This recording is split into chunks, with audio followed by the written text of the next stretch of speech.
Mi nombre es Daniel Acevedo Arango, soy miembro del colectivo Nuevas Voces, coordinador del área específica del colectivo, del área formativa. Eh, yo estaré pues un poco coordinando lo que va a ser este proceso, estos encuentros. La idea no es que que siempre sea yo el que, digamos, el que dirija las sesiones, sino que vamos a tener contacto pues con diferentes poetas del colectivo y y de otros lugares. Mi idea es que un poco se amplíe un poco ese horizonte, eh, y que todos tengamos una experiencia enriquecedora. Y lo que he pensado es que lo que hemos pensado desde Nuevas Voces un poco es que este espacio se convierta en un espacio de diálogo, de encuentro alrededor de la lectura y la palabra. Yo creo que no hay nada más maravilloso que eso. Yo creo que no hay nada que genere más hermandad, más amistad, más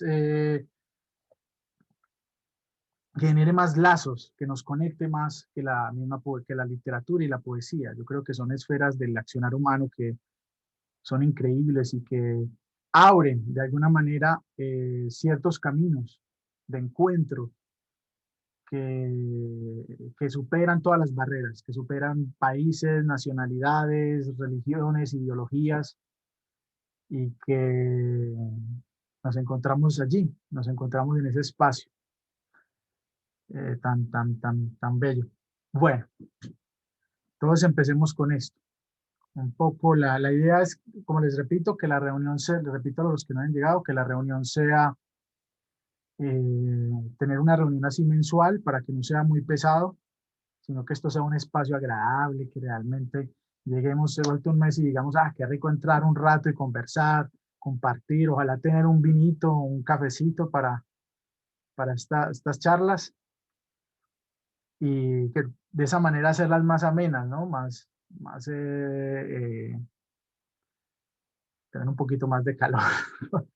Estos, por lo menos acá en Colombia, no sé si ustedes saben, pero acá en Colombia andamos en una temporada invernal muy fuerte. Entonces, sí, tener como algo así calientico para pasar y compartir. Y bueno, ese es un poco el objetivo, compartir alrededor de la palabra, de la literatura, de los grandes autores. Y digamos que no se necesita, la idea no es que, pucha, entonces para poder estar en el club de lectura de Nuevas Voces tengo que ser un académico o haber leído 20.000 libros. No, al contrario, la idea es que esto sea un espacio para todos, que todos podamos participar desde nuestra propia experiencia, desde nuestras propias lecturas. Todos tenemos algo que decir respecto a lo que leemos, a lo que hacemos, y que se vuelva así un espacio muy vívido, en el que todos podamos ser partícipes, que sea una construcción colectiva, no que sea siempre ah, que se vuelva algo muy pesado, muy ladrilludo. No, no es el objetivo, no es el objetivo convertir este espacio en eso, sino que se surjan diferentes reflexiones desde diferentes ámbitos y que podamos tener un diálogo bien interesante. Bueno, yo les voy a explicar un poco cómo va a ser la metodología de esto y en general de todas las charlas que vamos a tener. Al principio de cada una de estas sesiones va a haber una breve exposición de media hora, 20 minutos, media hora, de parte de uno de los miembros del colectivo Nuevas Voces, hablando un poco de lo que, de lo que es el libro, la lectura que se hizo, contando algunos detalles, ¿cierto? Porque son autores que nosotros pues hemos trabajado y hemos abordado con cierta profundidad. Y luego de esa exposición, digamos que en esa exposición lo que uno hace básicamente es simplemente poner unos temas sobre la mesa, ¿cierto? Uno pone unos temas que se abordan en la obra de estos autores y hablamos sobre esos temas. O sea, es como la presentación es simplemente para poner unos temas, hablar de poner esos temas sobre la mesa, y ya después iniciamos una charla en la que la idea es que todos participemos eh, alrededor de esas temáticas. A mí me gusta así, que igual tampoco tenemos que ser 20 o 30. Yo creo que antes un grupo entre 5 y 15 personas es lo mejor, porque se vuelve un poco más cercano, se genera más una intimidad, una conversación un poco más cercana, ¿no? No se dispersa tanto, sino que nos conocemos también un poco mejor y podemos hacer un diálogo muy chévere.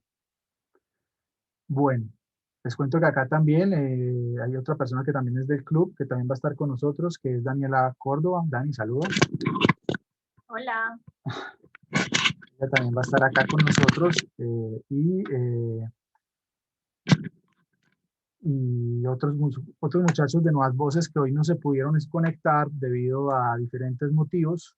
Algunos han tenido, digamos que esta ha sido una semana difícil acá en Colombia por cuestiones relacionadas con el COVID-19, pero eh, esperemos que pronto pues, puedan estar en las diferentes sesiones que vamos a ir haciendo en este club de lectura. Bueno, ahora sí, ya basta de tanta cháchara de introducción y empecemos con lo carnudo, con lo bueno. Y vamos a hablar de este libro que es El otro, el mismo, de Jorge Luis Borges. Yo voy a hacer una breve presentación, como les dije, y ahora abro el espacio para que conversemos. Bueno, este es un libro muy particular. El otro, el mismo, es un libro que Borges escribió en 1969. Digamos que Borges ya estaba, bueno, no lo escribió en 1969, lo publicó en 1969, me corrijo, lo publicó en 1969. Y lo que hace Borges en este libro es recopilar gran parte de muchos poemas que él había escrito en los últimos 10 años, casi que desde el 59 al 69, había escrito una serie de poemas. Algunos de ellos incluso los escribió, no sé si ustedes se dieron cuenta en las firmas de muchos de esos poemas, en muchos de sus viajes, porque Borges obviamente ya en este momento es una figura un poco más pública, es una figura que viaja a diferentes países a dictar diferentes conferencias. Él, él es invitado por muchas universidades, por muchas...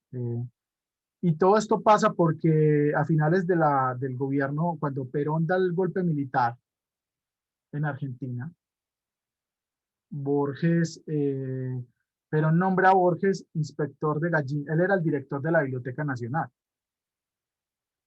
Pero cuando Perón da el golpe, Perón lo nombra inspector de aves, porque Perón no quería a Borges, pero no lo podía despedir. Entonces simplemente hizo un traslado y lo puso como inspector de apicultura, de aves y de pájaros, como una suerte de burla, ¿no? Burlándose de Borges, ¿no? Y Borges, que era completamente antiperonista, renunció. A los 3 días mandó su carta, suerte, yo esto pues no me la mido. Y ya era un Borges ciego, también aclaro, ya es el Borges que ya está en sus años de ceguera, el que escribe el otro, el mismo. Y el hombre tiene que buscar una nueva fuente de empleo porque ya no puede ser director de la Biblioteca Nacional. Y la encuentra dictando conferencias. Se vuelve un conferencista muy reconocido, muy ameno, y lo empiezan a invitar a todas partes a que dicte conferencias. Y muchos de esos viajes él va escribiendo muchas de esta serie de poemas que están insertos en el otro, el mismo. Eh, entonces, por eso también ustedes ven, yo creo que ustedes se dieron cuenta que hay una gran diversidad de poemas. O sea, no hay como una, en sí no hay una temática o un tema que unifique todos los poemas. Sí hay tópicos que se repiten en ciertos poemas, ¿no? Hay ciertas cosas que uno ve continuamente, ¿no? Las reflexiones sobre el tiempo, la función tan importante que tiene el olvido, por ejemplo, en la obra de Borges, El laberinto, los arrabales, del tango, los espejos. O sea, hay temáticas que ahorita vamos a ir examinando una por una, que se repiten en muchos de los poemas. Pero no hay en sí una temática que aglomere todo, porque él mismo lo dice en el prólogo. Bueno, llegó alguien. Hola Susana, ¿cómo estás? Hola, ¿cómo están? Muy bien, qué pena la tardanza. Tranquila, no hay problema, bienvenida. Entonces, como les decía, son poemas que giran alrededor de múltiples temáticas, pero que no tienen un solo tópico alrededor del cual giren, sino que es una recopilación que hace Borges de muchos registros de muchos vestigios poéticos que él escribió a lo largo de esos últimos años, antes de 1969. Eh, entonces es un libro que aborda muchas cosas, o sea, es un libro del que se pueden extraer realmente múltiples temas, múltiples imágenes, múltiples versos que uno marca. Y otra cosa curiosa es que este libro, si ustedes se dan cuenta, sobre la gran mayoría de los poemas, hay muchos sonetos y hay muchos poemas en rima. Lo curioso es que el Borges inicial, el Borges de los años 20, era un Borges que escribía poesía en verso libre y de hecho despreciaba la rima. El Borges ultraísta, el Borges de esa vanguardia ultraísta de principios del siglo XX era un Borges que se despreciaba la rima. Pero aquí hay un retorno a la rima. Hay un retorno a la rima. Sin embargo, cuando ya pues casi que muy pocos poetas estaban escribiendo ya, o sea, ya toda esa eh, revolución que hubo a principios de los años del siglo XX, con muchos movimientos poéticos y todas estas vanguardias que despreciaron la rima, digamos, había sido un poco dejada a un lado. Pero Borges, como una suerte de desafío, también vuelve a escribir un libro en rima. Y hay otra cosa muy interesante, yo no sé si a ustedes les pasó, pero a mí hay momentos en que la rima la dejo de sentir. O sea, son rimas como tan naturales que no suenan como artificiales, sino que las rimas fluyen, fluyen a través del texto y hace que el ritmo sea impecable, hay un ritmo muy impecable. Lo otro que hay que decir del otro bien mismo, para seguir poniendo temas sobre la mesa, para que ahora pasemos al diálogo y a la charla, es que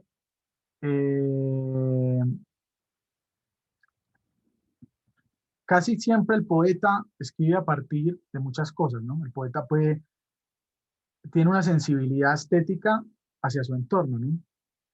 Y tiene unas experiencias que lo sacuden, que lo impactan, que lo mueven a escribir, ¿sí? El poeta tiene ese tipo de experiencias y casi siempre escribe a partir de ellas. Y en algunos poemas del otro y el mismo hay algunas experiencias, pero quizás la experiencia más fundamental que se defiende en el otro, el mismo, es la experiencia de la lectura. Es decir, Borges va a considerar sus propias lecturas que lo forman como sujeto, que lo forman como escritor y como lector, como una parte esencial de su experiencia. Y por eso, si ustedes ven en muchos poemas, él habla de muchos autores, ¿no? Hay un poema a Edgar Allan Poe, hay un poema y hay un poema sobre Whitman, que es hermoso, pues. Ahora hablaremos de ese poema, si quieren, el poema que él describe a Whitman. Y también, sobre todo, mucha referencia a la tradición sajona e inglesa. Hay mucho poema, un poeta sajón, a la espada del Beowulf. Esto digamos que no es casual, no es necesariamente casual, porque Borges tenía dos tradiciones adentro de él. El linaje, digamos, materno era la tradición de la sangre y el linaje paterno era la tradición del literario.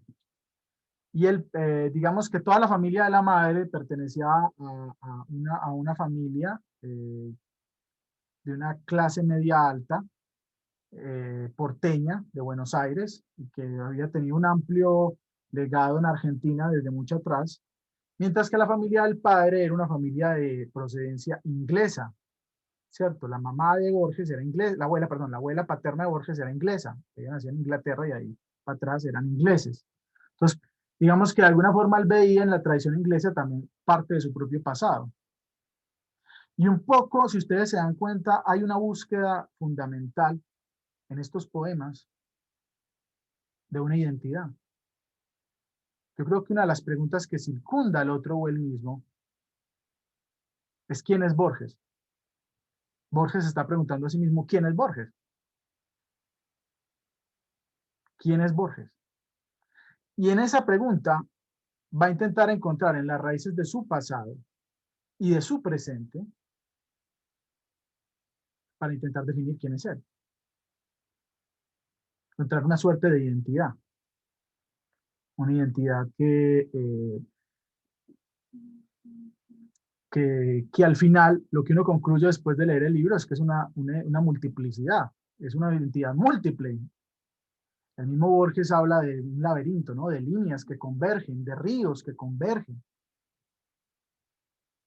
Y quizás es en este poema, precisamente, el de uno que está en la última parte, que se llama, encuentro acá, un segundo, que se llama Elegía, el poema que se llama Elegía, donde ya casi que un poco se define esa pregunta, donde se define un poco esa pregunta, donde dice, oh destino el de Borges, haber navegado por los diversos mares del mundo, o por el único y solitario mar de nombres diversos, haber sido una parte de Edimburgo, de Zúrich, de las dos Córdobas, de Colombia y de Texas, haber regresado al cabo de cambiantes generaciones, a las antiguas tierras de su estirpe, Andalucía, Portugal y aquellos condados, donde el sajón guerreó con el danés y mezclaron sus sangres, haber errado por el rojo y tranquilo laberinto de Londres, haber envejecido en tantos espejos, haber buscado en vano la mirada de mármol de las estatuas, haber examinado litografías, enciclopedias, atlas, haber visto las cosas que ven los hombres, la muerte, el torpe amanecer, la llanura y las delicadas estrellas, y no haber visto nada o casi nada, sino el rostro de una muchacha de Buenos Aires, un rostro que no quiere que lo recuerden, oh destino de Borges, tal vez no más entrañable que el tuyo. Él en este poema que pues es espectacular, en esa lista y en muchas de las listas que es un recurso literario que va a usar mucho Borges, ese recurso de la lista, que a propósito recomiendo un libro muy bello de Humberto Eco que se llama El vértigo de las listas, donde él habla de ese tipo de recurso. En esas enumeraciones de cosas, un poco está mostrando la composición caótica de su propia identidad, de su propio papel, de lo que él considera que tal vez, porque con Borges nunca hay algo, lo que uno ve es que nunca hay como una verdad definitiva, sino al contrario, él siempre va a criticar aquellas cosas que damos por sentadas o las va a parodiar. Por eso se burla de muchas tradiciones filosóficas o las parodias, ¿cierto? Eh, es esa búsqueda de que es Borges, pero Borges entonces es un conjunto de cosas. Borges es todas aquellas cosas, esos lugares, los lugares en los que ha estado, las mujeres que ha conocido, la tradición familiar, los antepasados, la tradición literaria europea, las guerras, las batallas, las epopeyas, el tango, el arrabal, Buenos Aires, todo eso hacen, de alguna manera, todo eso forma parte de eso, de lo que es, de lo que, digamos, consideramos que es Borges. Y hay un momento en que quizás la conclusión esencial de todo esto, ¿por qué se llama el libro El otro, el mismo? Porque Borges establece unos vínculos entre numerosas tradiciones literarias, entre autores, y quizás una de las frases más contundentes es, o de las partes más contundentes, o las conclusiones más contundentes, es que cualquier hombre puede ser todos los hombres, cualquier hombre es Shakespeare, pero es a pesar de todo el mismo, es un tiempo, el otro, el mismo. ¿Sí? Cuando él dice, cuando él apela a esos personajes, a la Prida, a Sarmiento, que son, cuando hace ese homenaje al abuelo, el abuelo de Borges, combatió en la batalla de Junín, en la que Bolívar liberó, bueno, Bolívar, hay un debate historiográfico, no me voy a meter por ese lado, pero en la que, esa batalla de Junín que fue tan importante para la libertad del Perú, donde estuvo pues el abuelo de Borges batallando como un soldado. Él escribe 2 poemas dedicados al abuelo. Pero es muy curioso que en muchos de esos poemas, y también lo vimos en el poema Conjetural, es casi como si Borges se desdoblara y quisiera ser otra persona.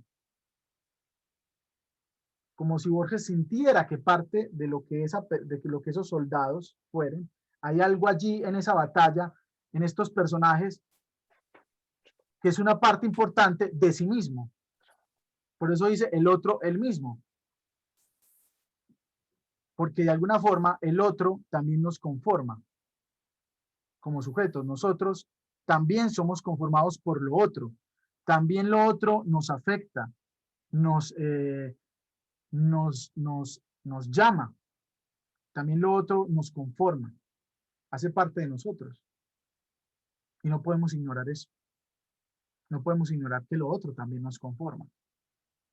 Que para construir una identidad necesitamos al otro. ¿Sí? Es una de las grandes reflexiones de este libro. Y de una manera poética y maravillosa. Otro de los temas constantes de la obra es el olvido. El olvido también es una cuestión muy importante en el otro, el mismo. Casi que durante todo el momento hay cierto pesar de Borges, cierto lamento, porque para Borges el olvido no es una condena, sino al contrario, el olvido es sano, es algo bueno. Antes él se lamenta muchas veces de tener que recordar cosas que quisiera olvidar. Y muchas veces ve en eso que el olvido trae, cuando el olvido irrumpe en la memoria de los autores, de los pueblos, ve algo también positivo, ve algo que es bueno, que también lo va a mostrar en cuentos, ya en otros cuentos de otras obras, por ejemplo, en ficciones con el cuento de Funes el Memorioso, que es un personaje que todo lo recordaba todo y al final termina loco, no es capaz. Eso lo vuelve, al final tener toda la memoria del mundo lo destruye. Y Borges va a defender esas potencias del olvido, ¿sí? Como algo, como una realidad, incluso, que no podemos ignorar. Y a su vez el olvido se transforma también en un límite para el hombre. El olvido y la muerte son unos límites para el hombre, para que el hombre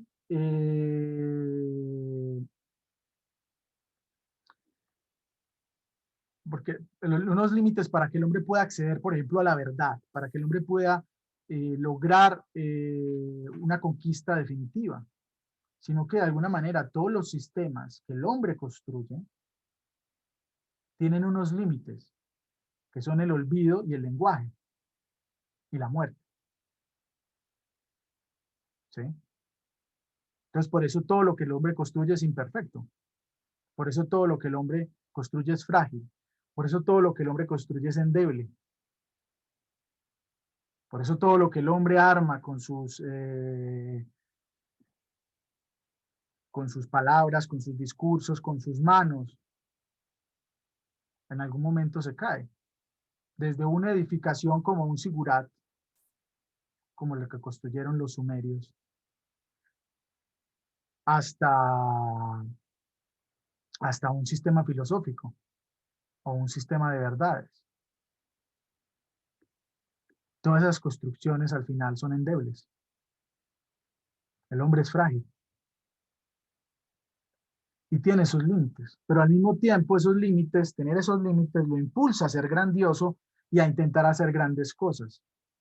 O sea, al saber que hay unos límites que lo regulan, hacen que el hombre intente de alguna manera trascender esos límites. Y eso Borges también lo destaca. un poco en esas batallas, en esas epopeyas, donde se habla de la espada de Beowulf, donde se habla del rey Carlos, donde se habla de cuando fue el rey Carlos lo iban a decapitar, donde se habla de estos reyes o estos personajes de estas epopeyas, o incluso del cuchillero que se bate, se pelea, se muere en una esquina de un arrabal. Incluso allí, en esa urgencia de resaltar estos personajes, porque a Borges le interesa mostrar ese valor, porque son precisamente personajes que intentan romper con los límites que les impone su propia historia, que les impone el hecho de ser hombres. Entonces eso tiene un valor. Eso tiene un valor indudable y muy amplio.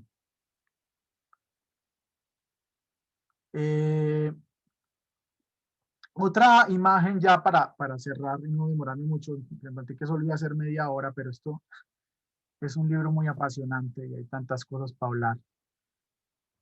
Pero bueno, es otra cosa que, pues que solo voy a hacer media hora mi intervención para que ustedes ya intervengan y iniciemos el diálogo. Bueno, pero quisiera señalar una última cosa y es la imagen que tiene Borges del tiempo. ¿Sí? El tiempo también es otro tema importante en el otro del mismo, así como el olvido es un tema importante, como la muerte es un tema importante. Bueno, por ejemplo, otra cosa del olvido, antes para cerrar lo del olvido, fíjense en el poema 1964, que es un poema hermoso, pero que es al final el poema 1964, donde dice, al final te puedes desgarrar una guitarra, o sea, con una guitarra te puede matar una guitarra, algo así creo que es, pero lo voy a leer acá, te puede matar una guitarra, es el que dice ese poema tan bello, lo voy a leer acá en el libro que acá lo tengo, me parece hermoso, ese poema es muy bello, de los mejores del libro para mí. Cada quien tendrá sus favoritos. El Golem también, bueno, es que hay que dar tanta cosa. A ver, se me perdió. Aquí está. Solo voy a leer un verso, un fragmento, dice.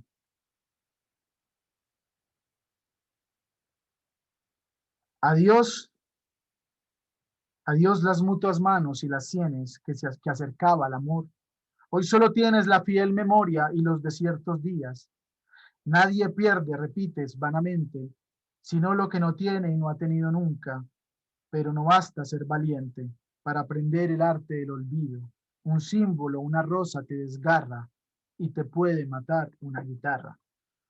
O sea que, de nuevo, en ese verso tan magnífico, en esa imagen tan bella, que es una imagen bellísima, de nuevo vemos que el olvido es aquí sanación, porque si no hay olvido, el recuerdo trae dolor, trae sufrimiento.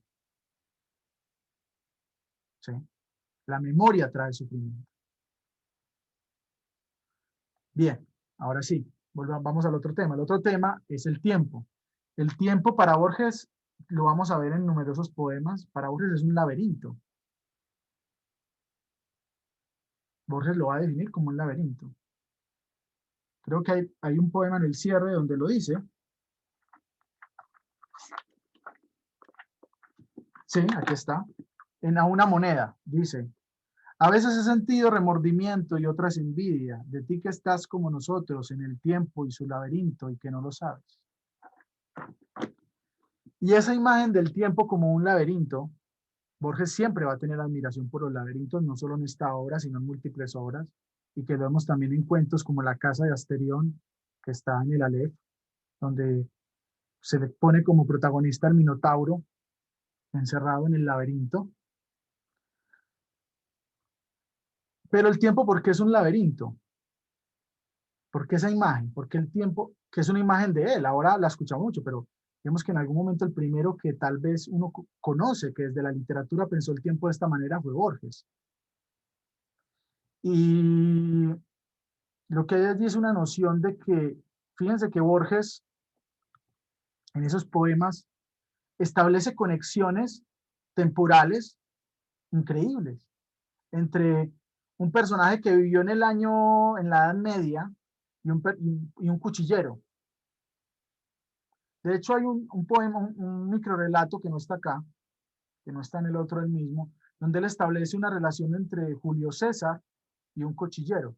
Y él dice, bueno, y a través de la poesía, dice, no, es que Julio César murió, muestra cómo Julio César fue acuchillado, fue muerto a cuchillazos por los senadores que lo mataron en el Senado. Y después dicen, y después lo relaciona con la muerte fue a traición. O sea, a Julio César lo mataron, lo traicionaron sus amigos y lo mataron. Y después muestra un cuchillero en un arrabal, en una de estas tabernas, estas cosas del Buenos Aires, del puerto, del Buenos Aires más oscuro, y que lo matan a cuchillazos también por traición. Y dice, no, es que aquí se está repitiendo la historia. Es como si la historia se parodiara a sí misma, como si el tiempo volviera, como si las cosas volvieran, todo acto, de alguna manera, todo acto que hubo en el pasado de alguna manera se resignificara en el presente, como si volviera a aparecer, pero de otra manera, de otra forma. Entonces ahí es donde está el laberinto del tiempo. Está allí en ese hecho de que estos personajes, estos sajones que combatieron, y él establece esas relaciones. Cuando coge el poema de la espada, por ejemplo, y empieza a nombrar una serie de espadas diferentes, o en el poema de los dones, en esas listas que él hace, lo que está haciendo es conectando todos estos elementos y mostrando que el tiempo los conecta y que en el tiempo hay en sí un mecanismo misterioso que no podemos entender del todo y que ciertamente es un laberinto que lleva hacia una dirección o hacia la otra y que nos puede volver. ¿Qué pasa en un laberinto? Muchas veces damos una vuelta y volvemos a llegar al mismo lugar, ¿cierto? Volvemos y vamos por la izquierda y cuando volvemos, yo ya pasé por acá, lo que estoy haciendo otra vez por aquí. Y es lo que le está mostrando. Un acontecimiento que pasó 700 años después de Cristo puede repetirse hoy. Volvimos al mismo sitio, como en un laberinto. Interesante, ¿no? Bueno. Sí, es la trama. En la trama es donde él habla, conecta así. Se me había olvidado el nombre, ahí lo puso Susana, qué bueno. Es donde él conecta a Julio César, que es un texto que no está acá, con el cuchillero que muere en Buenos Aires. Si alguno lo quiere leer, Susana lo publicó en el chat. Un texto súper interesante también. Bueno, yo voy a parar por ahora acá, porque no quiero pues adueñarme de la palabra. Y quiero escucharlos a ustedes también, que conversen, que hagan intervenciones. Entonces, y que cuenten qué les pareció el libro, qué quieren destacar, qué poema les gustó, qué imagen, que esto se vuelva aquí un diálogo bien interesante. Entonces, para hacerlo de una manera ordenada y que no hablemos todos al mismo tiempo, ustedes saben que uno, pues acá en Zoom, uno le puede levantar la mano, puede dar un iconito. ¿Dónde es que es eso? Se me fue. Yo había visto que eso se podía hacer. ¿Cómo es que uno levanta la mano? Se me olvidó. En el chat. En el chat, ¿cierto? Sí. A ver. No, bueno, entonces hagámoslo mejor por el chat. En el chat ustedes, el que vaya a hablar me dice, yo quiero tomar la palabra, lo escriben en el chat. Yo les voy a Dani, dar la palabra uno por uno. porque uno le da en participantes, en el icono de participantes, qué pena el ruido de fondo. y ahí aparece un botoncito en la esquina inferior derecha que dice levantar la mano Ah, en participantes. ese era el que estaba buscando, que no lo podía encontrar. Sí, ya lo vi. En participantes, 3 punticos.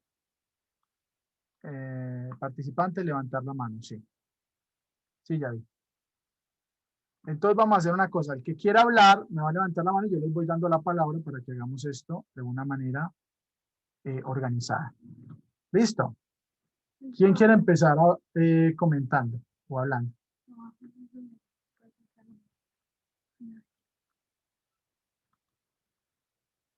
A ver. ¿Alguien quiere empezar? ¿Quién quiere comentar el libro? ¿Comentar alguna cosa? No tengan miedo, no me los voy a comer. La idea es que todos conversemos como un buen club de lectura, que sea muy ameno. Hola, perdón, que es que se me cae el internet y vuelve y cae y vuelve. Pero bueno, yo quisiera aportar, ¿cierto? Me parece este libro. ¿Me estás escuchando bien? Se escucha bien. Se escucha muy Listo. Me parece, yo en este momento, pues no he terminado. Sin embargo, me hace pensar mucho como, o sea, quisiera saber incluso qué es lo que Borges quiso expresar en cuanto a la eternidad, en cuanto,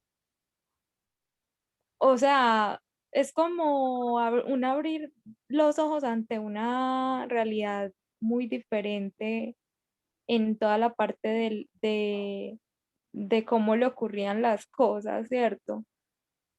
Cómo todo lo que visitó, lo que hizo, y que terminó, pues básicamente, me parece como, no sé, había partes en las que yo sentía como leyendo la misma parte que había ya leído al principio y así, entonces me parece algo muy cíclico y muy cíclico, muy cíclico. No sé si ustedes tuvieron la misma sensación que yo. Y en la parte, pues, como no sé, me hizo pensar mucho como en la eternidad y en la continuidad de la vida, de algún modo, como reflexionar un poco sobre ello, sobre la cotidianidad, lo que uno se acostumbra, se desacostumbra, el desarraigo mejor dicho, me parece pues algo muy interesante, pero también muy complejo en algunos momentos de leer, pero es súper, o sea, me pareció muy, muy chévere hasta lo que tengo, ¿cierto? Y si quisiera saber como tu opinión ahí en esa parte del concepto de lo eterno en este libro, pues ese concepto de la continuidad de las cosas. Sí, digamos que ya ahora te doy la palabra. ¿A quién sigue? Ah, sí, Valeria. Creo que fue Valeria la que alzó la mano. Yo ya te doy la palabra. Y yo, respecto a lo eterno. Ah, bueno, no. Primero, es cierto que pues cuando uno lee este libro, uno de las cosas que tiene Borges es que Borges va soltando referencias todo el tiempo, ¿no? Que a tal autor, que a tal texto, que a tal personaje que vivió en el siglo XVII. Entonces, algunos de pronto con eso se pierden un poquito, ¿no? Les cuesta porque implica muchas veces hacer una búsqueda extratextual y buscar en... Exacto, sí. A mí me emociona mucho, yo me fascina, yo soy de los que Es leen, interesante. pero también es cierto que hay poemas que uno no necesita ni siquiera saber quién es el personaje. O sea, uno simplemente leyéndolo, igual el poema te dice algo. Por ejemplo, hay poemas, esos poemas que dicen a un sajón. Uno no necesita saber que a un poeta sajón, uno necesita saber a qué poeta sajón se está refiriendo. Yo creo que el poema en sí ya tiene una energía y una fuerza que está comunicando algo importante. Y ese es uno de los mitos que hay que romper. Hay un mito alrededor de Borges, de la figura de Borges, de que para uno leer a Borges tiene que ser muy leído, muy... eso no, no, en lo absoluto. Yo no creo que el mismo Borges tampoco pensara eso. Es simplemente tener una disponibilidad y abrir su mente a recibir esas historias y esos relatos de tiempos antiguos. Respecto a lo eterno, yo pienso que sí, lo eterno en definitiva está en toda la obra de Borges. Incluso él tiene un libro que se llama Historia de la Eternidad, donde coge un poco ese concepto y lo analiza ya no desde lo poético o desde lo narrativo, sino desde el ensayo. En Historia de la Eternidad, él coge el concepto de lo eterno y se pregunta qué es la eternidad y empieza, y lo coge mucho, él lee mucho y efectivamente vuelve mucho a lo cíclico. Él coge, por ejemplo, las ideas de Nietzsche y de Zenón de Lea y de Schopenhauer, que eran quizás, Schopenhauer era quizás su filósofo favorito, el que más le gustaba, y que son conceptos que tienen que ver con lo subjetivo que es el tiempo y con lo subjetivo que son los conceptos con los que los humanos construimos las cosas, que no son tan perfectos. Entonces, eso es algo también muy argentino, que lo vemos en Cortázar, en cuentos como El Perseguidor, que, donde hay una escena en la que en el metro, hay una escena que para un personaje, 5 minutos en el metro resultan ser una hora. Pues, bueno, una hora no, resulta ser mucho tiempo. O sea, que el tiempo es relativo a la experiencia. Eh, Pero en Borges van a haber conceptos muy, muy fuertes alrededor de lo cíclico. Va a coger el concepto del eterno retorno de Nietzsche.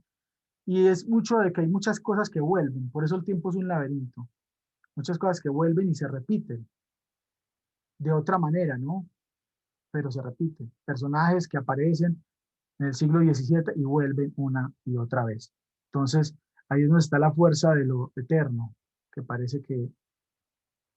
Y para Borges, para darle ya la palabra a nuestra compañera, para Borges lo eterno puede caber en un instante puede tener también puede caber la eternidad en un instante, o en una cosita tan pequeña como el Aleph.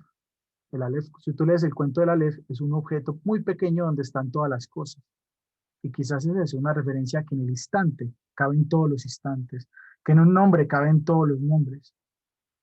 La eternidad cabe en una cosa diminuta. Es algo maravilloso. Bueno, dale ahora sí, qué pena, Valeria. Entonces usted, Valeria, la que alzó la mano, ¿cierto? Sí, hola, ¿me escuchan? Dale, dale, sí, dale. No, pues o sea, digamos, me pasó algo muy curioso y fue que vi, o sea, de primera mano cuando vi el libro que íbamos a tratar y es sobre Borges, yo dije, pues yo nunca había leído la poesía, sí había leído los cuentos y había leído ficciones y cuando o sea, cuando comencé a leer los poemas, me sentí como también volviendo a leer los cuentos de ficciones, o sea, como ese retornar que tú dices de Nietzsche, pero yo siento que es más que todo como si fuera una espiral, como, o sea, el tiempo como una espiral que sí se vuelve a repetir de cierta manera, pero ya de otra manera diferente. Entonces me parece como algo muy curioso. Y como dijo la compañera Liliana, sí, creo, eh, que uno siente, o sea, cuando uno lee a Borges, como que siente que vuelve a leer como lo mismo, pero de diferente manera. Y eso me pareció bastante interesante dentro de los textos que pues alcancé a leer, no los leí todos realmente, pero sí de los que alcancé a leer. Muchas gracias. No, muchas gracias a ti por comentarnos. Muy buena tu lectura. Samuel, dale, tienes la palabra. Buenas noches a todos. A propósito de la lectura de Borges, pues en este libro, siempre cuando con Borges es como un encuentro con la metafísica y con las relaciones intertextuales, como tú dijiste hace poco. Y eso es lo que más me llama mucho la atención de Borges y en este libro. Primero, por sus relaciones intertextuales, en donde a través de personajes tanto de la ficción como de la historia, Borges nos relata y las asocia, y ese es otro tema que me llama mucho la atención de Borges, las asocia con eventos que nos pueden suceder en la actualidad, nos pueden suceder ahora mismo y volverán a suceder tanto en el futuro como ya sucedieron en el pasado. Eh, el tiempo como laberinto, eso lo veo mucho en el cuento de El jardín del sendero que se bifurca, ¿no? Un cuento de Borges muy maravilloso también. En particular, el personaje que más me llama la atención, que cita a Borges y que juega con él, con Cervantes. Pues de hecho, pienso que a través de Cervantes es que Borges tiene esa estructura metaficcional donde, eh, donde juega con la realidad y la ficción y se entremezclan tanto que a veces es difícil saber en qué momento estamos en la vigilia o en qué momento estamos en el sueño. Vigilia y sueño son tópicos también que se repiten mucho en Borges y este libro no es la excepción. Sobre todo, hay un poema del libro que me llamó mucho la atención precisamente porque juega con Cervantes y con el Quijote, el poema Lectores, donde hay como una nueva visión o una visión personal de Borges hacia Cervantes y hacia el Quijote. Uno de esos versos que dice más o menos que, que la historia fue soñada por el Quijote, no por Cervantes. Entonces desplaza, de alguna u otra manera, desplaza al propio autor del Quijote y más bien le da rienda suelta al personaje que parece más, incluso más real que podría ser el Quijote, que el propio Cervantes. Y, y este juego de realidad y ficción que, que nos introduce Borges en este poema y, en otros, y también en otros poemas donde menciona a Cervantes. Ahí podemos también observar cómo de alguna otra manera uno regresa otra vez eh, a esas lecturas. Borges es un escritor, es un escritor que ensalza mucho a los lectores, más que incluso a los propios autores. Y eso es algo que de verdad en lo particular me llama mucho la atención de Borges. El desplazar a los autores y más bien de alguna otra manera hacer que el lector, que a través del lector confluya toda esa realidad y ficciones. Esa es mi apreciación y lo que puedo ver en este libro.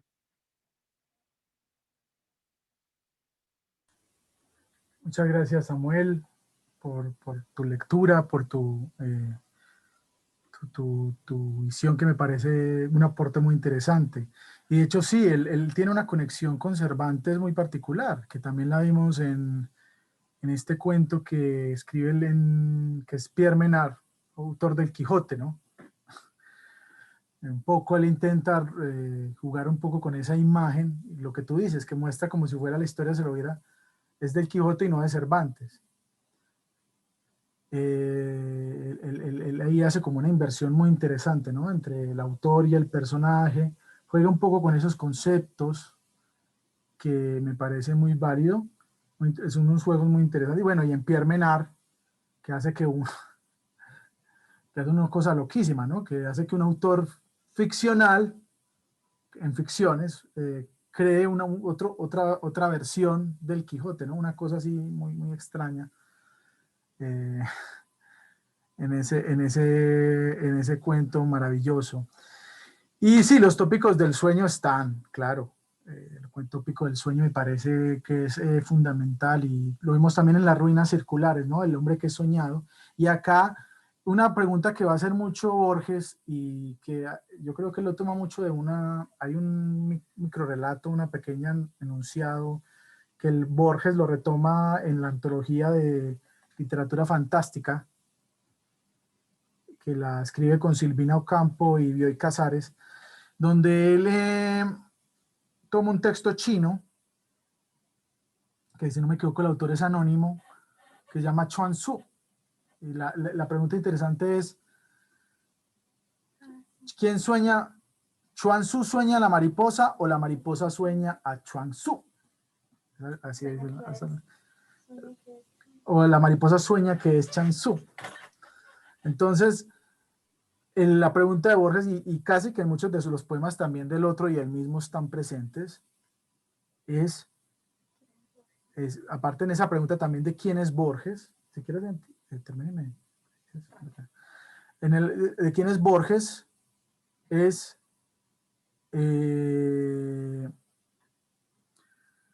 también si Borges tal vez es un sujeto que está soñando, o es un sueño de alguien, o esta vida, pues es que esta vida en sí misma es un sueño de alguien, o a su vez Borges sueña otras vidas, ¿no? O sea, está el mismo dilema de Chuang Tzu, ¿no? Borges sueña la vida de la Prida, la de Sarmiento, la de su abuelo, y casi que la recrea en sus creaciones. Entonces, indudablemente el sueño tiene ahí esa doble relación que me parece genial. Muy buen aporte, Samuel. Bueno, ahí alguien levantó la mano. ¿Quién fue? No, ¿quién? ¿Sí fue Lina? No. Sí fue Lina. Lina, dale. Tienes la palabra. Gracias. Sí, eso me pareció muy, muy bacano y con respecto a ese pensamiento que surgió, pues que acaba de surgir, que me pareció muy chévere que lo hayas dicho, eso de que todo el mundo, o sea, todo el universo que puede caber en algo muy pequeño, y eso también es un concepto que a mí o sea, no sé, él tiende a mirar mucha literatura, diferentes autores, y a veces me siento como leyendo a veces como algo, como un proverbio, o sea, es como algo que uno puede entender y uno parece verlo en su mente, pero uno no ha terminado de entender eso que a qué va a llegar en el libro, ¿cierto? Es súper chévere. Y la parte en la que tú me hablaste, tú nos hablaste ahorita sobre todo lo que puede caber en algo tan pequeño, me hizo recordar precisamente a un haiku que dice, el mundo entero cabe adentro de una gota de rocío, ¿cierto? Y en efecto, o sea, es tan loco porque uno hasta en la naturaleza lo puede observar, uno de hecho ve la gota de rocío y si uno con una lupa se acerca y la observa, uno puede ver el cielo, uno puede ver todo lo que uno ve a su alrededor. Entonces es como un concepto muy taoísta también, como de la eternidad y digamos que las cosas simples terminan siendo un universo, sí, grandísimo, grande, genial, me encanta lo que estamos haciendo.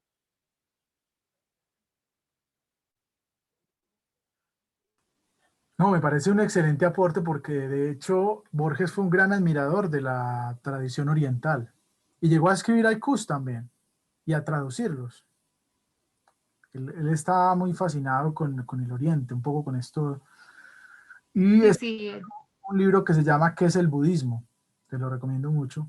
No lo escribió él solo, lo escribió con otra escritora que en este momento se me va el nombre, pero claro, yo creo que parte de esa tradición oriental también influenció, fue un encuentro, uno de esos encuentros tardíos que Borges, que influenció mucho a Borges. Yo acá tengo una cosa maravillosa en este libro de Borges que es Atlas. A ver si aquí está. Que digamos, Atlas fue de los últimos. Él empezó a escribir haiku. Hay algo muy particular en Borges, y es que Borges, su primera época, si ustedes leen Fervor de Buenos Aires, leen los primeros libros, todavía son libros que tienen cierto barroquismo.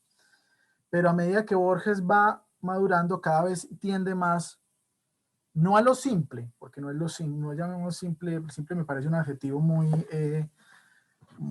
horrible, pero sí a unas imágenes cortas, pero fuertes, ¿sí? Contundentes, ¿no? Y este que fue uno de los últimos libros, Atlas, que yo lo tengo también, ojalá si pueden lo lean también, una cosa bellísima. Otro libro que son unos poemas más en prosas. Hay algunos poemas que él escribió en relación con la cultura fueron como poemas escritos a partir de sus viajes, y como él estuvo en Japón, hay algunos poemas que escribió a partir de esa experiencia. Por aquí creo que incluso hay una foto de Borges con kimono. Una belleza, se las voy a mostrar. En serio, increíble, vea. Que se me perdió. Mira, ahí está con María Kodama en Japón. Ve. Está sentado ahí atrás, no sé quién será, con una mujer. Pues ya Qué está bonito. viejito, pero él alcanzó a ir a Japón y escribió un poema muy bonito con un texto que se llama De la salvación por las obras, que te lo recomiendo. Bueno, Lo voy a leer, sin duda, gracias. comentar, libros, diálogos, debatir también, no tienen que estar de acuerdo conmigo o con alguno de sus compañeros. Dialogar, bueno, lo que quieran comentar o simplemente una opinión o destacar un poema que les gustó simplemente. Creo que eso también es válido. Mira en el chat. Bueno, yo quiero hacer una cuñita. Qué pena que no levanté la mano, Dani. Me salté el conducto. Sí, ahí en el chat agregué como una partecita del prólogo donde él habla justamente de ese asunto de la simplicidad. Pues que él dice, es curiosa la suerte del escritor, al principio es barroco, vanidosamente barroco, y al cabo de los años puede lograr, si son favorables los astros, no la sencillez que no es nada, sino la modesta y secreta complejidad, que creo que le da en el clavo, es preciso. O sea, no hay una palabra mal puesta en esta afirmación. Lo dice todo. Sí. Y a propósito de lo que decían, pues como dentro de una gota de rocío cabe todo el universo, o la eternidad cabe en un espacito minúsculo, recordé una conferencia en la que estuve de un periodista mexicano, un lector además arduo de Borges, que se llama José Gordon. No sé si alguno lo conoce, Pepe Gordon. Y, bueno, una despedida. Harrison Harrison, muchas gracias por venir. nos abandona. Chao, Harrison. Que te haya gustado Gracias. y que nos veamos en nuestra próxima sesión en un mes que va a ser sobre el señor Paul Celan.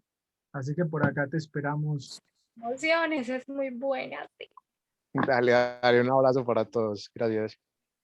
Chao. Con la idea. Bueno, este periodista tiene un libro que se llama Sueños de Unidad, donde él habla justamente pues de varios científicos y varios escritores legendarios y cómo todos tenían como una búsqueda de un sentido universal en donde recoger,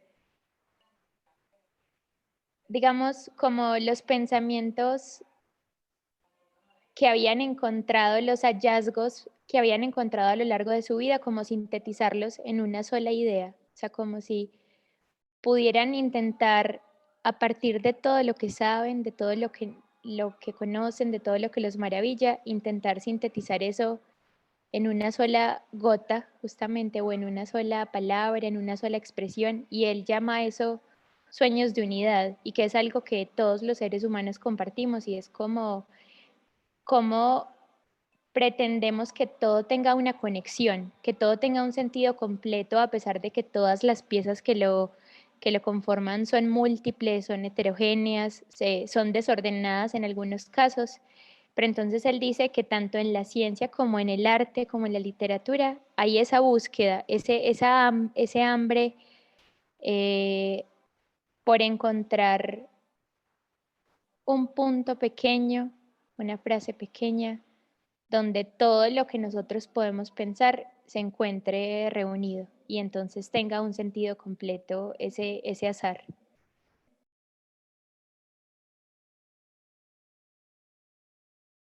Sí, sí, sí, sí. Y de hecho estaba pensando precisamente, Susi, hablando de esto que todo cabe en un instante y eso que está señalando respecto a esto que explicaba este conferencista mexicano. En este poema, que también está en el otro del mismo y que usted lo ha leído, que se llama El Instante. En el instante dice: ¿dónde estarán los siglos? ¿Dónde el sueño de espadas que los tártaros soñaron? ¿Dónde los fuertes muros que allanaron? ¿Dónde el árbol de Adán y el otro leño? El presente está solo. La memoria rige el tiempo, sucesión y engaño. Es la rutina del reloj. El año no es menos vano que la vana historia. Entre el alba y la noche hay un abismo de agonías, de luces, de cuidados. El rostro que se mira en los gastados espejos de la noche no es el mismo. El hoy fugaz es tenue y es eterno.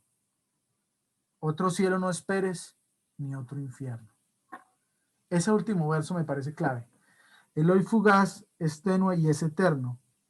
Otro cielo no esperes, ni otro infierno. Es decir, es lo que hay, el instante, el momento. ¿Sí? Y como en ese instante cabe todo eso, ¿no? Las espadas de los tártaros, los fuertes muros que allanaron, el árbol de Adán. Bueno, el, todo está allí, en ese hoy. Cuando él se pregunta dónde están todas esas cosas que ya pasaron, al final la conclusión a la que llega es que siguen allí, pero están en el hoy, en el instante. Una reflexión bellísima.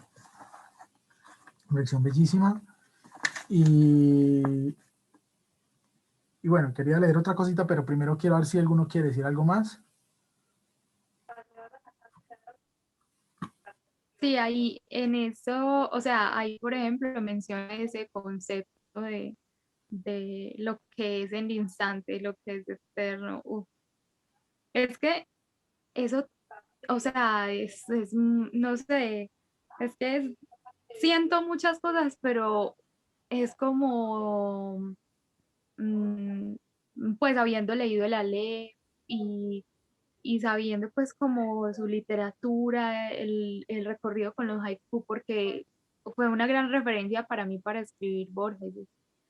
Me pareció maravilloso volver a escuchar esas palabras como tan, sí, como tan profundas, tan Tao, y como del Tao, ¿no? O sea, creo que él podría escribir el Tao de la poesía de Borges, pero de cierto modo, pues no, no algo así como determinante, pero sí una bonita forma de uno iniciarse a la poesía, me parece un genial autor. Ah, que ahí Samuel está alzando la mano. Muy bien, Samuel, tienes la palabra. Bueno, ahora con respecto a los instantes, mientras yo leía estos poemas que hacen referencia a la fugacidad del instante o a la perpetuidad de este, me, me saltaba a los ojos la pregunta de qué sucedería si de repente todos los libros desaparecieran. Y creo que de lo que ustedes mencionaron, allí podemos encontrar respuestas. Pienso que se podrían volverse a escribir quizás igual o incluso mucho mejor de lo que fue, porque precisamente todas las visiones humanas, aunque se vean desde diferentes crisoles, diferentes lentes, a través de la experiencia se pueden recrear los conocimientos a los que hemos llegado y a los que llegaremos en el futuro. Eh, Eso me sorprendió mucho de pronto cuando yo leí en la noticia hace rato de que a orillas, creo que fue cerca de la península Anatolia, encontraron un artefacto hecho en la época no arcaica, sino ya más helénica de Grecia, en que era como un computador, parecía un computador que lo que hacía era computar pues las estaciones y eh, los equinoccios y lo demás. Y este artefacto que se perdió, que probablemente se perdió se perdió en algún incendio o algún altercado de la historia, ese aparato se repitió posteriormente en el siglo XIX, sí, pues, cerca del siglo XX, creo que con Turín, parecido, casi igual. O sea, ahí vemos como esa ciclicidad del tiempo que lo que se pierde en el pasado se puede repetir en el futuro. Por otro lado, hay un poema de Borges que quizás eh, a veces no sé si pueda chocar con ese pensamiento, o más bien le da otra sombra, otra luz, que es el poema Límites, en donde, se habla es más bien de esas últimas cosas que van quedando y que no se van a repetir, al menos en nosotros. Por ejemplo, en ese cuarteto donde dice que para siempre cerraste alguna puerta y hay un espejo que te guarda en vano. Esos dos primeros versos de ese cuarteto, pues, un poco agobiante quizás, esa otra visión de que hay experiencia y hay momentos que de verdad no pueden que fuesen la última vez que se repitieron. Ese es, pues, quizá la otra contracara que veo en esa visión por parte de Borges.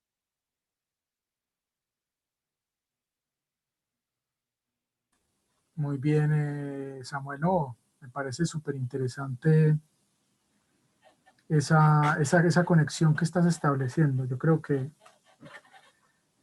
esa parte de la repetición y de las cosas que en el tiempo vuelven y regresan de otra manera y se resignifican es súper interesante. Y también pensaba en algo que creo que eras tú el que ahora lo mencionaba, lo de los vínculos intertextuales. Yo creo que en esa conexión que Borges establece con otros autores, que siempre está referenciando, es porque quizá el mismo se ve como una reescritura o como una suerte de reelaboración de gran parte de todo lo que hicieron estos poetas antiguos y estas tradiciones literarias épicas, o bueno, estas múltiples tradiciones. Él se ve como una suerte de reescritura, de repetición de eso, ¿cierto? En el fondo él mismo, en su papel en esa búsqueda de identidad, creo que se ve a sí mismo como un momento, como ese llegar de ese laberinto, y él juega mucho con eso, ¿no? Bueno, Leuterio, tienes la palabra.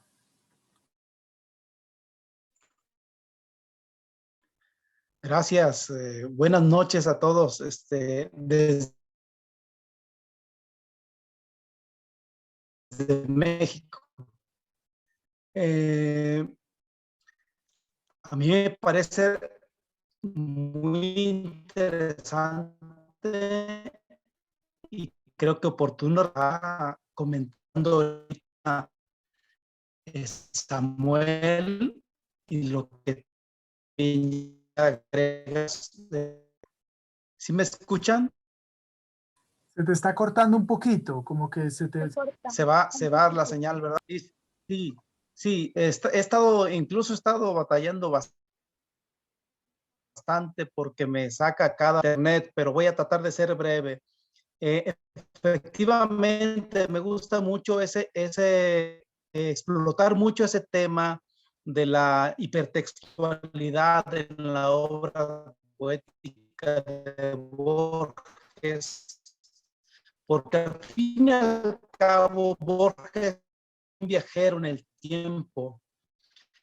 Lo noto así como que en sus poemas inaprensible y al mismo tiempo abarcador. Quiero pensar que Borges es como un nómada en el tiempo, como un ser en el infinito, ¿me explico? No terminamos de la cultura, por ejemplo, de la cultura inglesa, que se ve muy patente en la obra poética de Borges. De hecho, tiene un libro un ensayo muy importante que escribió sobre la cultura inglesa. Entonces, Borges es como un hombre universal en el infinito del tiempo.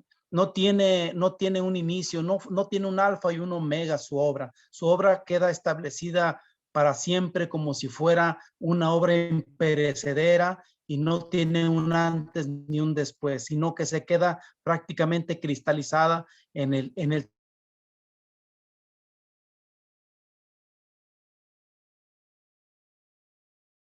tiempo presente, pero también en el tiempo pasado, porque se refiere a ella, pero también nos deja. Se volvió a cortar un poquito, Daniel. Muy bien. Creo que no alcancé a redondear muy bien la idea, pero creo que ese es básicamente eso, ¿no? El hermanar todas las culturas que existen en el mundo y dejarlas prácticamente como un homenaje en cada uno de sus poemas. Gracias, Daniel. Muy bien, Eleuterio. Igual yo creo que se entendió más o menos muy bien la idea que querías decir, que es que Borges es un escritor universal, que Borges es un escritor que rescata a gran parte de las culturas. Yo creo que se entendió muy bien ella, que es un viajero en el tiempo, en el espacio. Y esto es muy interesante, esto que estás diciendo, ya para darle la palabra a Lina, porque Borges, Beatriz Arló, que es una crítica argentina, lo define como un escritor de las orillas, dice Beatriz Arló. Y cuando dice que es un escritor de las orillas es porque Borges, yo creo que nunca se sintió muy del todo parte de un lugar, por eso era nómada, como vos decís, o sea, él no se sentía del todo argentino, no se sentía del todo europeo, no se sentía del todo, porque tenía sangre pues inglesa, por la línea paterna, no se sentía del todo de un lugar, sino que le gustaba estar como en el límite de todo. Y al estar en el límite podía recorrer múltiples territorios, múltiples culturas, y tenía una visión en cierto modo cosmopolita. Digamos que eso de alguna manera ha generado que algunos autores argentinos critiquen a Borges. Digamos, por ejemplo, David Viñas fue muy crítico con Borges, porque precisamente eran autores que defendían más, un poco también Roberto Alt y otros, fueron un poco más críticos porque mientras estos de pronto intentaban rescatar más lo que era esa parte de lo propiamente argentino, este era un poco más universal. Pero eso le favoreció a Borges, o sea en parte tuvo críticas por eso, pero a su vez lo favoreció porque que eso le ha permitido que a Borges lo lean en todas partes. Borges lo leen en Europa, en Estados Unidos, en China, en Japón, en cualquier lado, y no es un escritor que se vuelva complejo, pues que tenga una barrera cultural, que pues una barrera de un lugar o de un espacio que te impida entenderlo, sino que vos puedes acceder a él. Él te abre las puertas a su literatura. ¿Alguien más? ¿Quién dijo? ¿Samuel? ¿O alguien más va a decir algo? Yo quería cerrar entonces, porque tampoco quiero dejarlos aquí tanto rato. No quiero que... Samuel, ¿me permites algo más? Hora y media está bien. Perdón, Claro, Daniel. por supuesto, amigo. Ok, es que como veo la manita levantada, dije, voy a hablar primero, pidiendo permiso, Samuel, no es Bien, sí, yo solamente quiero aterrizar la idea que efectivamente una de las grandes, yo creo que quizá la más grande oportunidad que nos da el arte es la de abrir fronteras y destruir muros, ¿verdad? De hecho, el arte y los artistas tienen para mí muchas patrias, o al menos siempre más de una patria. Pero no consiste el truco, no consiste en no tener una patria, sino en tener muchas patrias, muchos espacios. No sentir nunca interiormente un estar dentro o un estar fuera, sino el estar constantemente yendo de un lugar a otro, tanto en la intimidad de la conciencia creadora de un artista, como en la libre movilidad del pensamiento, ¿verdad? Entonces, efectivamente, la universalidad de la que hablabas, Daniel, pues tiene tiende a destruir esos distanciamientos entre las culturas y hace que veamos el arte en general, el arte, la literatura, la poesía, la pintura, como una manifestación de lo universal, ¿verdad? Creo que nadie en el arte debe de sentirse exiliado ni expulsado de un lugar en específico, porque todos tenemos dentro del arte una clara conciencia de que somos habitantes del mundo, de que somos poseedores incluso del mundo y que no existen límites más allá de lo que nosotros podamos por sí mismos e imponernos como un límite. Yo creo que en eso consiste también una de las grandezas de la poesía de Borges, el destruir o el darnos a entender de que no existe un límite para poder nosotros apreciar el arte. En este caso, la poesía como una manera de romper esas ataduras de las fronteras, sean del tipo que sean, y también de buscar la universalidad en todas las manifestaciones artísticas. Gracias. Muchas gracias, Eleuterio. Se te entendió muy bien todo. Muy buena tu lectura. Samuel, dale, qué pena que ya hace rato estás alzando la mano. No sé, me gustó mucho la intervención de Eleuterio. Sin duda Borges es un escritor que siempre está mirando, a través de él confluyen muchas fuentes y a través de esa multiplicidad de visiones se llega a ese universal que tanto nos despierta esa sublimidad, lo sublime.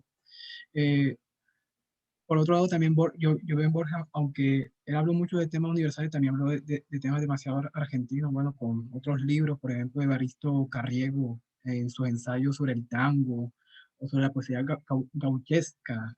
Él de verdad era un hombre que miraba con ojos muy abiertos, miraba todo. Eh, yo sé que ya estamos cerrando, pero no me quería ir sin mencionar pues un poema muy capital en este libro que de verdad me gusta mucho y pienso que de verdad toca otro tema demasiado interesante que es el golem. En el golem, Borges, eh, a- si entendemos la poesía como esa sustancia semántica, esa sustancia del lenguaje, en el golem vemos como esa otra cara del lenguaje, cuando las cosas no son permeadas por el lenguaje, cómo son, cómo se definen, cómo un ser que no está permeado por el lenguaje puede avanzar a través de ese mundo de símbolos. Eh, en lo personal, para mí, el golem es un poema que de verdad me gusta mucho, ya lo conocía con anterioridad, lo he leído, releído, entonces ese es el poema que quiero hacer mención y de pronto conocer los otros puntos de vista que mis otros compañeros puedan tener acerca de, de ese tema que pone Borges sobre la mesa, sobre las bifurcaciones y los problemas del lenguaje.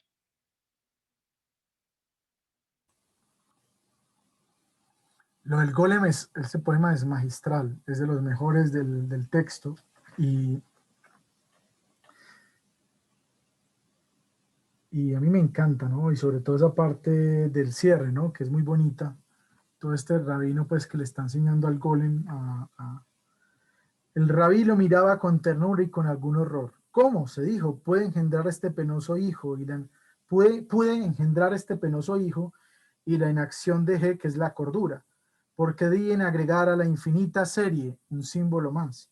Porque a la vana madeja que en lo eterno se devana, dio otro efecto, perdón, dio otra causa, otro efecto y otra cuita.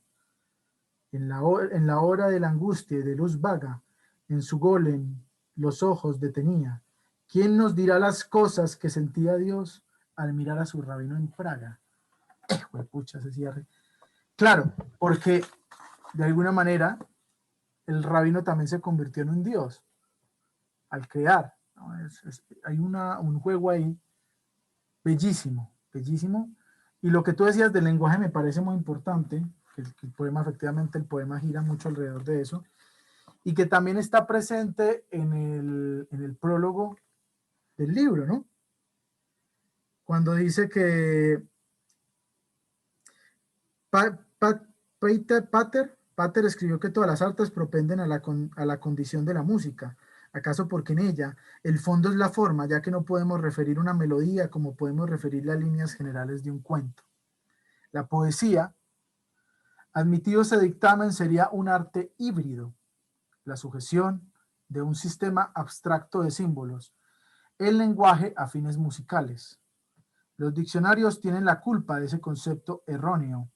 Suele olvidarse que son repertorios artificiosos, muy posteriores a las lenguas que ordenan. La raíz del lenguaje es irracional y de carácter mágico. El danés que articulaba el nombre de Thor o el sajón que articulaba el nombre de Tunor no sabía si esas palabras significaban el dios del trueno o el estrépito que sucede al relámpago. La poesía quiere volver a esa antigua magia, sin prefijadas leyes, obra de un modo vacilante y osado como si caminara en la oscuridad.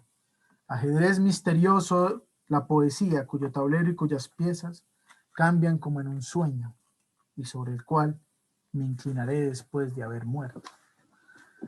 Este cierre que me parece, de ese prólogo que me parece una de las reflexiones sobre la poesía más bellas que yo he leído, porque es espectacular. Lo que muestra es cómo el poeta tiene una búsqueda, y en parte eso se ve también en el poema del golem, en esa creación del golem, en esa creación del poema,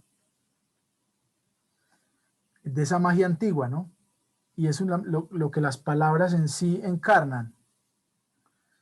Y en parte lo que hablamos ahora de que Borges en algún momento buscó pasar de ese barroquismo y fue llegando a la complejidad, pero una complejidad más, no sencilla, pero menos cargada, se puede decir. Allí en el fondo lo que hay es porque Borges, y también lo dice también en la conferencia ¿Qué es la poesía?, que es bellísima, si no la han leído también se la recomiendo altamente, en YouTube creo que también está. Él dice que la palabra luna en sí es hermosa.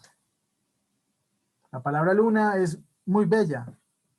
No entiende por qué los poetas, para decir luna, tienen que decir el astro pálido que en la noche camina los senderos de las nubes. No, dice la palabra luna, para decir luna, ¿no? Luna ya de por sí es una palabra muy bella.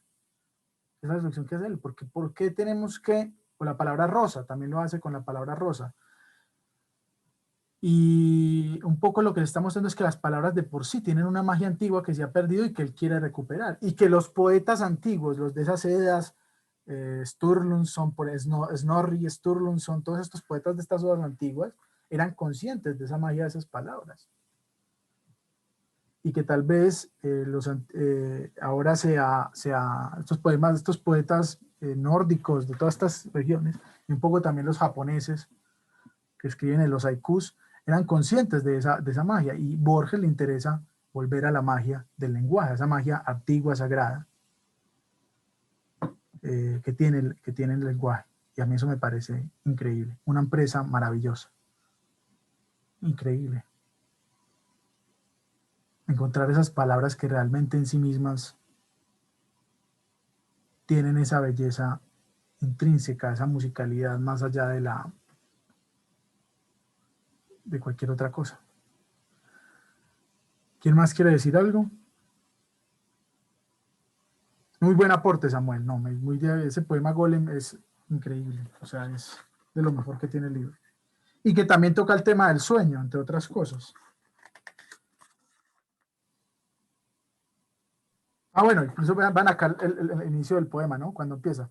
Si como el griego afirma en el cratilo, el nombre es arquetipo de la cosa, en las letras de rosa está la rosa, y todo el Nilo en la palabra Nilo. O sea, ya en la introducción nos está reafirmando eso, de que las palabras en sí ya tienen una magia.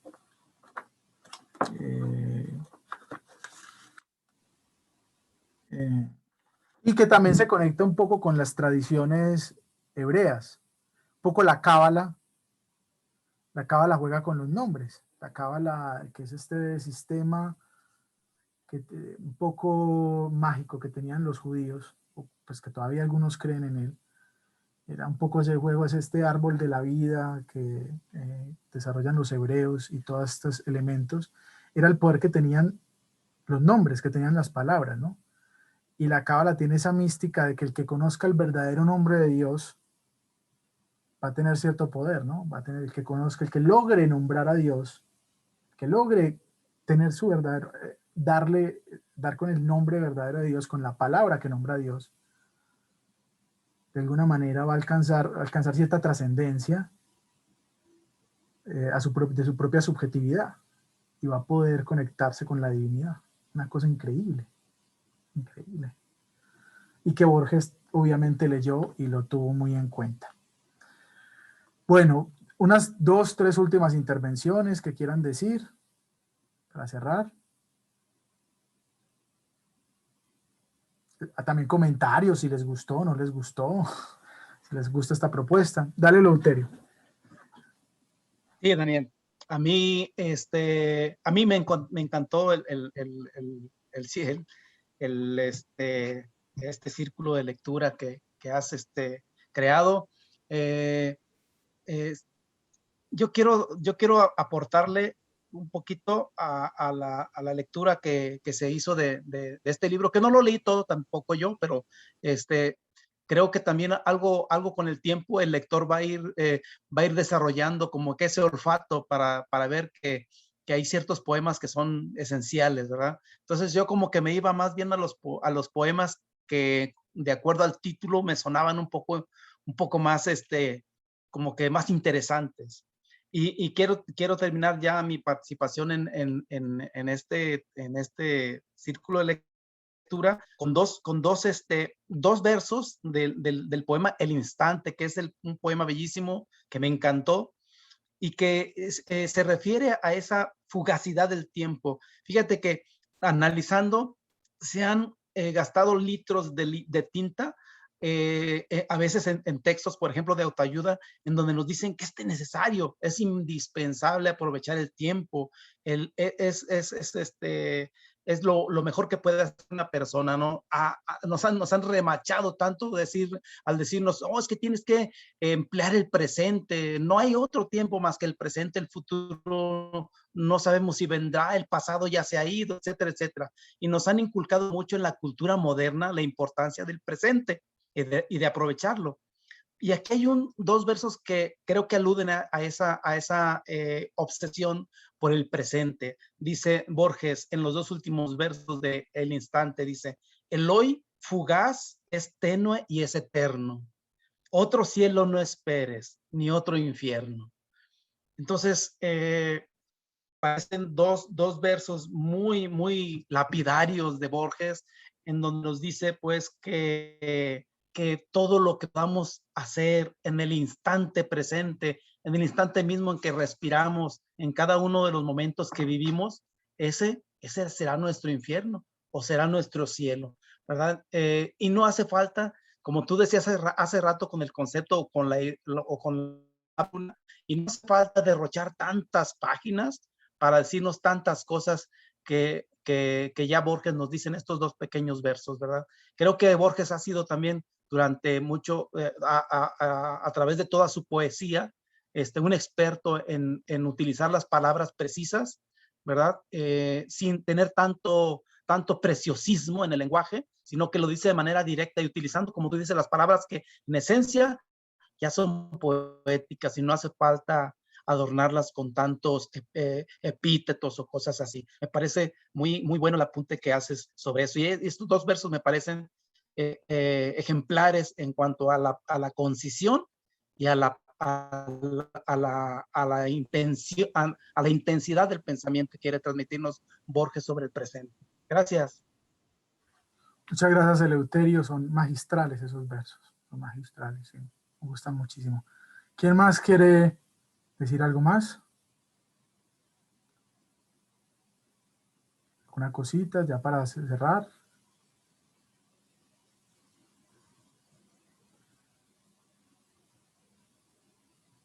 Bueno, yo espero que les haya gustado este espacio.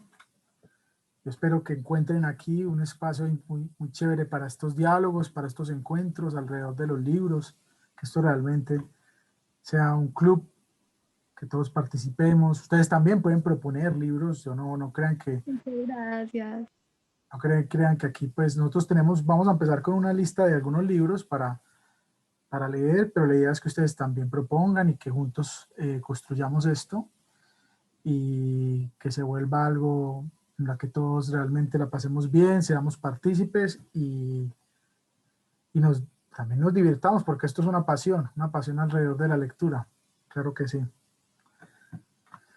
Bueno, que pasen todos una muy buena noche y nos vemos dentro de un mes, por ahora. Daniel, Sí. Muchas perdón, gracias. te pregunto sobre el libro que vamos a leer, ¿alguno en específico de Paul Celan Y vamos a o todo? Porque yo tengo una edición de Trota y pues no sé, las horas completas o cuál. sí, tengo las obras completas. Entonces, Es de ahí, ¿qué librito vamos a leer? Bueno, pues porque todo, no sé. todo Paul Celan, no, pues tampoco. No, yo les estoy comentando por el chat qué libro vamos a leer. Y Bueno, gracias. De PDF, pronto. entre mañana y el viernes estoy ya para que tengan un mes entero para eso. Digamos que la charla de Paul Celan no la voy a dar yo. Entonces tengo que hablar con la persona pues que la va a hacer, que es otro de nuestros miembros del colectivo. Y entre hoy y mañana les estoy colocando el libro que digamos, vamos a trabajar. Que yo también voy a estar ahí leyéndolo, me encanta Paul Celan. Vamos a ver muy buenos autores. Les voy a adelantar algunos de los que hemos considerado, para que ustedes sepan un poco, más o menos, un poco una cartografía de lo que hemos considerado. Estamos pensando tratar a Paul Celan, Olga Orozco, Tomás Transtromer, Marosa Di Giorgio, Héctor Rojas Erazo, Hugo Mujica, Wisława Szymborska. Bueno, esos son algunos por ahora que les adelanto que hemos considerado y que van a estar en el club de lectura, o sea que vamos a tener unas lecturas maravillosas. Espero que se animen mucho y que disfruten este espacio. Muchas gracias, Daniel. Yo quiero así brevemente de agradecerte mucho el que nos hayas hecho la invitación y bueno, estoy realmente muy, pero muy emocionado de estar en este club de lectura y yo creo que estaré muy pendiente de cada una de las sesiones y de las lecturas. Muchas gracias, Daniel. Es un espacio maravilloso para compartir la pasión por la lectura. Muchas gracias a ustedes por creer en este proyecto. Muchas gracias. Que pasen una buena noche. Hasta luego. Hasta pronto y gracias. Chao, gracias. Chao.